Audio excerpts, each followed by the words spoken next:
Hi, today's video I'm going to share with you how you can safely invest £30,000 in a buy-to-let property. Now this could be additional properties to your portfolio, or it could be your first buy-to-let. This recipe or blueprint I'm going to share with you today is so important you get it right to ensure you get the benefits from having, or the maximum benefits from having a buy-to-let property portfolio, such as cash flow every month, capital appreciation every year, tax-free cash when you refinance your property as it goes up in value. Really important you get the right property in the right area with the right tenants. If you get it wrong, it can cost you big. So in this video, I'm going to share with you how you can safely invest £30,000 today in a buy-to-let. So let's take a really rough example of a property, keep the figures really super simple. So we've got a property, buy-to-let, and you're going to buy it for £100,000.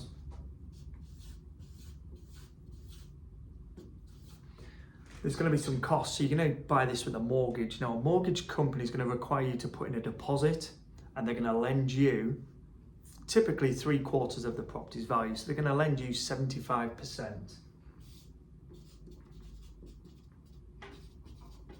And you've put in 25%. And this is what I love about property. You can't get this with stocks and shares or anything like that. This is how much banks believe in property. They're going to lend you 3/4 of the value to buy this property, and you've only got to put in 25%. It's absolute genius. And this is leverage, and this is why property works so well from a wealth creation point of view, long-term asset accumulation. And this is why I've picked property over any other asset class. So the banks lend you 75%, you put in 25%, so your deposit on this is going to be £25,000. Now you may well have stamp duty. Let's assume for this case it's additional property, so you're going to pay 3% stamp duty on the purchase price, which is £3,000. And let's assume for the legal fees, it's rounded up, let's say it's about £1,000. If there's some left, then great. But let's assume £1,000 for legal fees. So you're all in to this investment for £29,000 out of your £30,000 cash pot. So you bought the property. Now, one thing we need to cover is the blueprint that we talk about in this recipe to make sure you get it right. So you can't just go out and buy any old property. You've got to make sure you're following a recipe and a criteria, which I'm going to give you right now.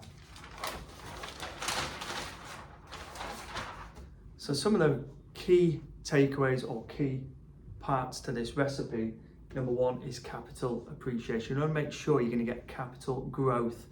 Now, in a lot of our areas, we're going to get 7.9% per annum capital growth. In some areas, you can get more than that in some of these hotspots that we invest in as well. But let's be super cautious and let's say we just get 5%. So that means you bought the property and you're going to get £5,000 in your first year in capital appreciation for doing nothing, for holding it. You've got cash flow coming in and it's just gone up by £5,000. Now that compounds as well. So every year it goes up and it goes up and it compounds and it compounds. And this is the greatest thing about property. It also goes up without doing anything to it. You've got repairs to do, of course, from time to time. Tenants perhaps might move in and out, but with the right properties are going to stay long term. And that's the next point, long-term tenants. To get the long-term tenants, you need the right type of property. So really you need a 3 or 4 bedroom semi-detached property, off-road parking and a garden. Tenants love those properties and they will stay there forever. Trust me, in my property portfolio, I've had tenants in some of my properties stay for well over 10 years in those properties. So it's really important you get the right types of properties. Now, of course, terrace properties work fine. 2-bed houses, you get people that stay for many years. But we do say avoid flats because tenants generally, as they outgrow the property, move on. When they move on, it becomes a responsibility and a liability. You've got to fix it up. You usually got to do some repairs, give it a lick of paint. You don't want any of that. You want as little hassle as possible, and buy these, put them in your portfolio and pretty much just forget about them. Let the letting agent manage them. Okay, and that's why I love houses. So houses, freehold houses, not leasehold, because you want to control and own the land that the property sits on. That way you don't have to ask anyone's permission if you want to do any development to that property and conversions. So this is why you want to go for freehold houses.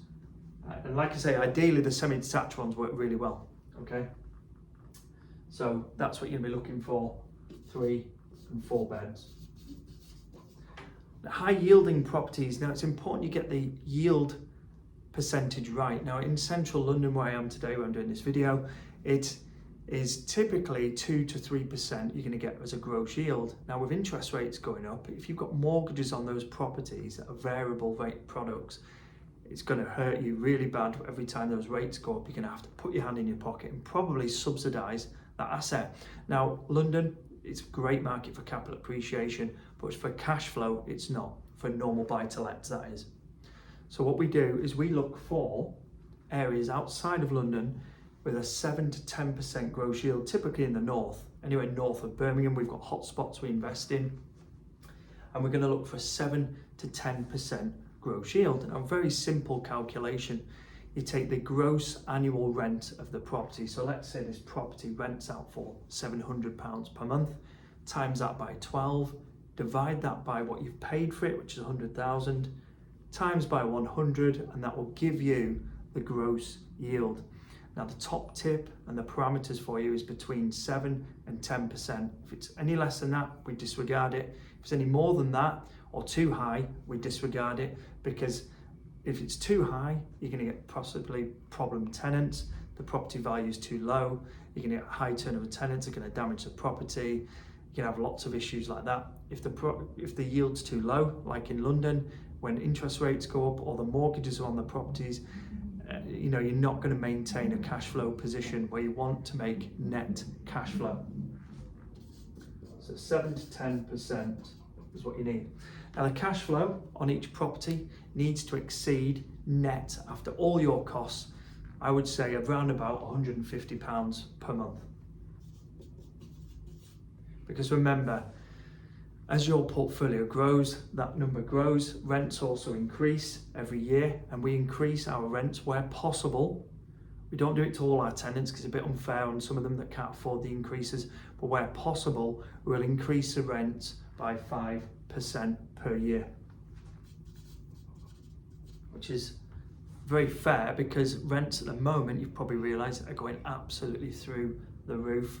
And when rents are going up, 30% in the last 6 months, some of the rents have increased in some of our areas because there's such a restricted supply of rental stock. And when there's a shortage and we've got the product, we can put the rents up accordingly. And it does depend obviously on your mortgage. We're in business, we've got to be able to make money on these properties, but there is a bit of a balancing act trying to keep the tenants happy also as well, because you want happy tenants, long-term tenants that are going to pay you for many years. Now, if you've got a tenant who's going to stay in this property for the next 10, 15 years, you do want to look after them. And that also goes the same for repairs, so look after the property as well. But today's video was all about how to invest safely and securely £30,000 in a buy-to-let property. Now, the final thing I want to touch on is the legacy benefit. Now, this is brilliant. In the starting phase of my portfolio, I was buying lots of properties in my personal name, which I still hold today. The downside to that is upon death, those mortgages will need to be redeemed, and then whatever's left goes to my estate. Whereas if you've got the properties in an SPV structure, which stands for Special Purpose Vehicle, which is a fancy name for a limited company, if you've got them in a limited company, then you can potentially hand those properties down or the company down to your children. And it has a really good legacy benefit. So SPV structure is the name of that, to help you hand those properties down to your children, because that's what I plan to do as well with a lot of my assets. And it's a really smart thing to do. It's very tax efficient as well.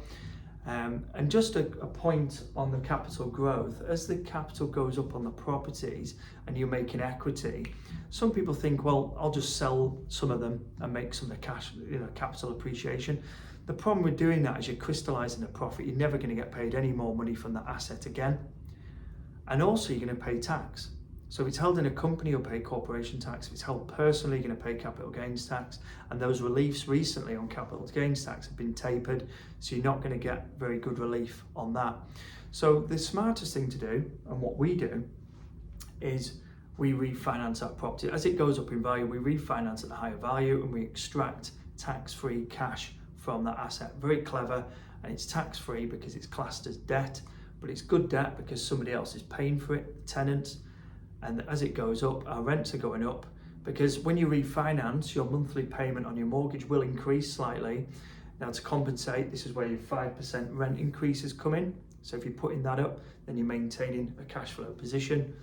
And by the way, the cash flow 150, it could actually be, in a lot of cases, it's a lot more than that. But this is, your bare kind of minimum net cash flow you want to make. So that's how to buy and invest £30,000 in a buy-to-let property. Following this recipe will ensure it remains a very solid investment for you and your family that you can hand down to your children generation to generation and refinance and pull out tax-free cash. Remember, your first year you'll make £5,000. If you're doing nothing, it'll just go up if you get this recipe correct. I'm sure you've enjoyed this video. Go ahead and hit the like button and subscribe to the channel if you haven't already, and I'll speak to you on the next video.